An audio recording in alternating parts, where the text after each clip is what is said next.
4 ans qu'il travaille à son retour. 6 mai 2012, dès le soir de sa défaite, Nicolas Sarkozy ménage sa sortie. Je resterai l'un des vôtres, mais ma place ne pourra plus être la même. L'ancien président reste ambigu sur son avenir. Il choisit de donner des conférences, mais sans disparaître de la vie politique. C'est le temps des cartes postales envoyées aux Français, avec son lot d'allusions, plus ou moins implicites. Là où la mer est passée, elle revient. Bravo. Je suis heureux de lui montrer ma connaissance. Pendant 2 ans, Nicolas Sarkozy cherche à susciter le désir par petites touches, mais sans forcer un pays qu'il a rejeté.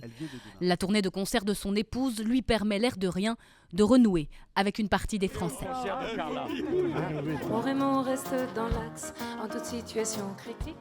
Pendant ce temps, sa famille politique se déchire. François Fillon et Jean-François Copé se font la guerre, l'UMP est en crise.